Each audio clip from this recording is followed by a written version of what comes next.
Mercredi 26 juin 2024, jour du marché de Komé. La route inter-État complètement dégagée. Les usagers du marché près de leur hangar menant avec sûreté leurs activités économiques. Ce spectacle, rare dans la cité des Ouachi, est à mettre à l'actif du préfet du département du Mono, accompagné des élus communaux qui font de la sécurité de leurs administrés leur leitmotiv. C'est une action à apprécier des usagers de ce lieu commercial.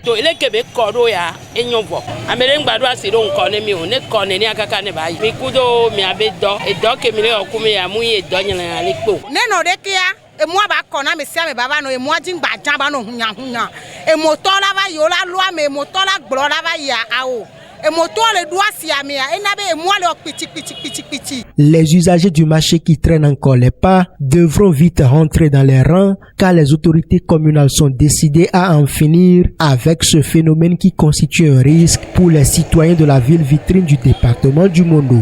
Je pense que c'est une bonne action pour le développement de notre localité, pour éviter plus des dégâts. Parce que de tout le temps, il y a eu accident sur la voie. Alors que la voie est large, nous pouvons rester dans le marché pour pouvoir vendre.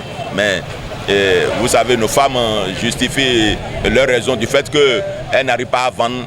C'est pourquoi elles prennent d'assaut le trottoir, même la voie bitumée. Ce n'est pas bien. Il vaut mieux la discipline que la répression. Donc nous allons continuer la répression.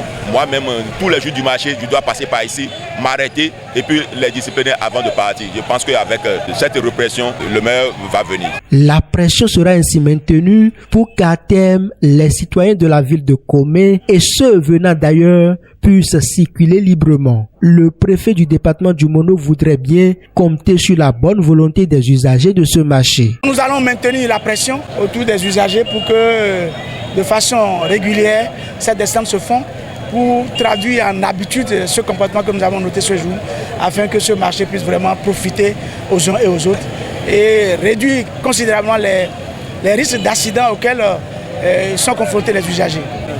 Alors je voudrais demander aux élus de continuer à assumer leurs responsabilités, à sensibiliser nos mamans, nos papas, nos usagers clients de ce marché et également aux usagers de comprendre que celui qui quitte sa maison pour venir dans un marché, c'est pour satisfaire un besoin. Et où qu'il se trouve, il viendra satisfaire ce besoin. Donc ce n'est pas en prenant en otage la route qu'ils peuvent gagner en clientèle. Par cette opération, Bienvenue des Daignon Milorin met fin à une occupation anarchique de la route inter-État, un problème qui a assez duré et aura constitué tout le temps un os dans la gorge des autorités communales.